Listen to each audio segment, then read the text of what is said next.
কালকা সকালে জাল ফেলতে গেছিলাম। বাইর থাকতে পারতেছি না। বউর জ্বালা, বউয়ের পেছালে এত পেছাল। আর ভাল লাগে না। আগে জানলে বিয়া করলাম নইলে। খালি কয় জাল লইন গে মাছ মনে হইচা গেল। বউয়ের এই পেছালের লাগা বাইর বইয়া থাকতে পারতেছি না শান্তিতে। পালি জাল লইন গিয়া। তো আয়া পড়ছি বলে একটা ছেড়া আমি কইছি চুলে আই ওই বউয়ের জ্বালা আর ভাল লাগেছে না। আগে জানলে বিয়াটাই করলাম নইলে। উদয় বাপ মা দুইটাও করাইছি। আমি করলাম নইলে বাড়িতে লুকাইছিলাম। পলায় গেছিলাম গা। দড়িতে দড়ি আইনা বিয়া করাইছি। আগে জানলে বিয়াই করলাম নইলে। আচ্ছা আই ওই যেটা হইছে। এখন জালের বুকলো যাই দিই আগে মাছ বাজে কিনা। মাছ না মারলে তো আরেক কিয়ামত হয়ে যাবো বাড়ির মধ্যে। আচ্ছা তাড়াতাড়ি আই ওই আমার লগে তুই। দিহি আগে যাই আল্লাহর রহমতে দিহি। আন্নে গো দুয়াই দিহি কি কয়টা মাছ বাজছে।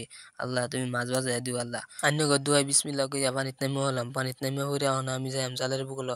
জালটা দিহি আগে মাছ বাজে কিনা। আমি তো খালি ডরাইতাছি আল্লাহ জানে আল্লাহ মাছ বাজায় দিও আল্লাহ। বিসমিল্লাহ কইয়া জালটা হাতে নিলাম। হাতে নিয়ে আস্তে আস্তে তুলতাছি আর ভাবতেছি আল্লাহ জানে মাছ না বাজে তো একদম মাইরার বাগজা বাড়িতে একটা বড় কিয়ামত হয়ে দিব। এই কিয়ামত বড় কিয়ামত আল্লাহ জানে বউ রাতে ফিটনে গেলে মান সম্মান আর থাকতো না। তো তাড়াতাড়ি জালটা তুলতাছি। তুললা দেখতাছি মাছ টাছ বাজে কিনা। আল্লাহ আমার কহলা আগজা শেষ। আগজা বাইত উঠলাম কিবা। আল্লাহ জানে আল্লাহ দেখুন একটা ফুড়ি বাজছে। এই ফুড়িটা লইয়া কিবা বাজছে আমার আল্লাহ। এটাই আমার দুঃখের জীবন। I love you.